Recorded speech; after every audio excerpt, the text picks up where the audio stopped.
Hey, what's going on everyone? I'm Jonathan Wang, and this is Motivational Money. We're going to talk about the one thing that everybody wants: money. In ways that shape out a mindset that can help get you to where you need to be. In this episode, we'll be talking about investing strategy. How do we pave the path to become a better investor? Because when it comes to personal growth, goals, and pursuing ambitions, investing in the stock market is one of the greatest opportunities for everyday people to empower their lives in such meaningful ways. Now, for most people, the stock market is complicated. It's scary and it's unpredictable, but it doesn't have to be. The most common mistake that first-timers make in investing is just investing without any discipline or having a sense of a strategy. The most telling signs of that is that constant feeling of anxiety, that lack of confidence in your portfolio. And when things go bad, the thought that you just have the worst luck, that somehow the stock market has it in for you. And the good news is that the stock market does not hate you. You're just very predictable. With a little bit of discipline, you can quickly be on your way to investing at a world-class level. Here are 4 qualities to look for in a bulletproof investing strategy. The first quality of a bulletproof investing strategy is that it is timeless. Can your strategy pass the test of time? What a timeless strategy means is that it can work 50 years ago and 50 years from now. So if someone's trading strategy can only work here and now, and there's all kinds of these cockamamie reasons or excuses for why it doesn't work all of a sudden, that's not a strategy. If it didn't come from you, that is sales puffery, smoke and mirrors. Now, if this does come from you, that's greed in the form of ignorance. That's important to recognize because greed is a very difficult emotion to overcome. Greed plays tricks with your mind, and it's the most common downfall of all investors. So a timeless strategy is the best way to keep that greed in check. Here's an example. You know how when you're trying to get somewhere and you're running late, that feeling of anxiety you get trying to make up for lost time in the car and it seems like all the stoplights are against you? Well, the stoplights are not against you. You're just hypersensitive to red lights because you're running late. Just like you're hypersensitive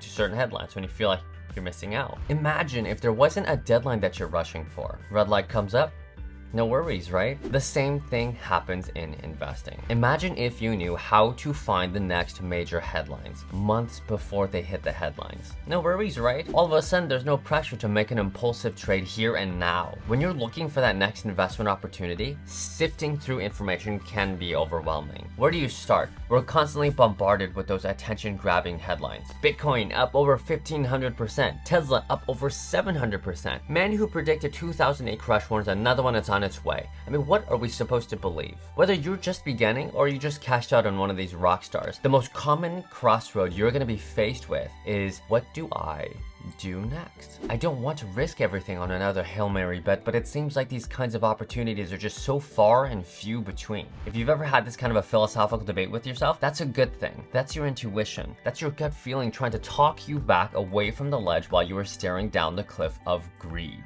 Greed pressures people to feel frenzied with the fear of missing out. It boxes people into thinking that winning can only be done here and now with this opportunity. That's why impulsive trades happen. Think about it. When you've been patiently waiting for that next opportunity, all of a sudden you're mindful of all the headlines that tell you how your cash is just being eaten up by inflation. Then you see the headlines of all these rockstar opportunities. You hear from friends on how much they made that you mentally back yourself into this corner, and the next thing you know, you make an impulsive trade.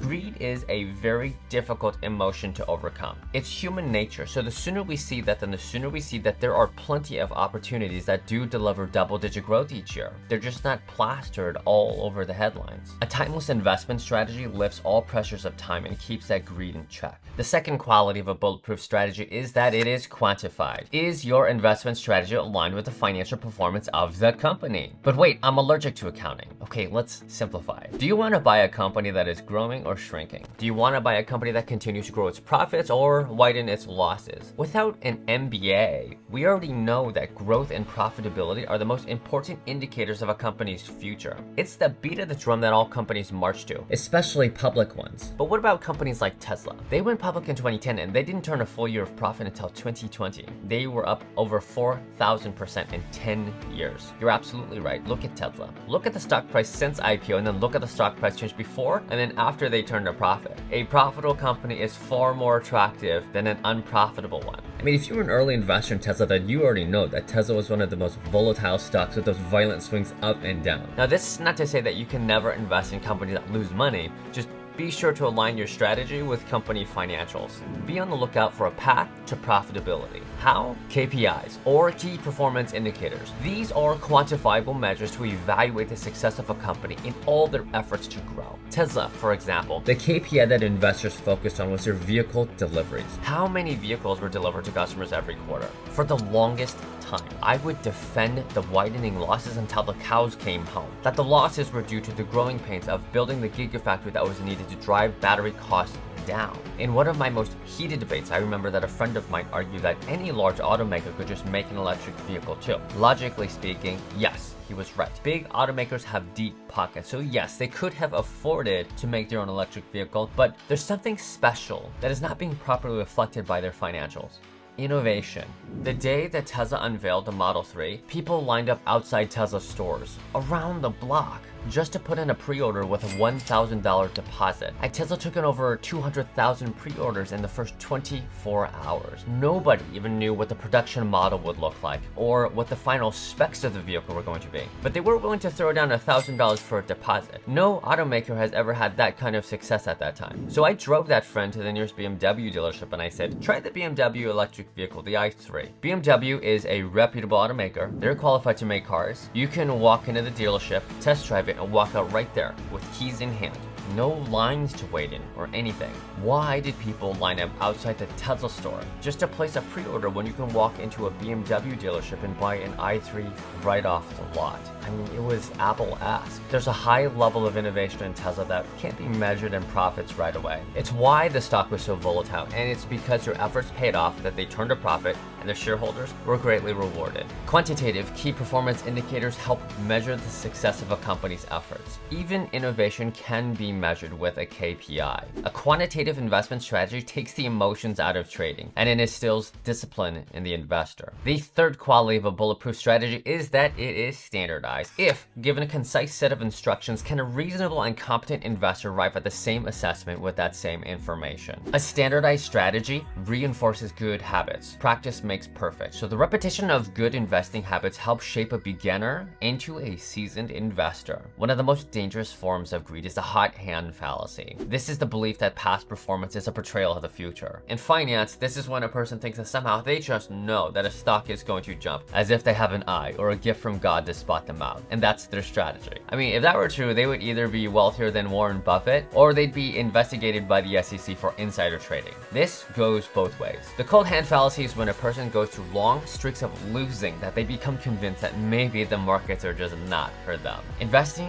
can psychologically affect a person in very subtle ways that they don't even realize it until enough time has passed and they wonder how they ended up where they are. On one hand, long losing streaks can leave a person very timid with a lack of self-confidence. On the other hand, long winning streaks can blind a person with this false sense of invincibility that they overlook real market risks. A standardized investing strategy keeps you focused on good habits, grounded with facts, and it establishes balance in your financial journey. That way you can minimize your losses and maximize your growth potential. The fourth quality of a bulletproof strategy is that it is scalable. Does your strategy work across all industries and for companies of all sizes? Or does it only work for specific industries and certain company sizes? Will it work for a $1,000 portfolio just the same as a $100,000 or a $1 million portfolio? A scalable strategy lifts the limitations that could hold you back as you get better over time. It ensures that the runway for your plan to take off is long and wide. Friends, if there's any limitation on the scalability of your strategy, then you have now come to face a glass ceiling that holds you back. Break through that glass ceiling. Whether you're just beginning or you are a seasoned veteran, these 4 principles make investing simpler over time.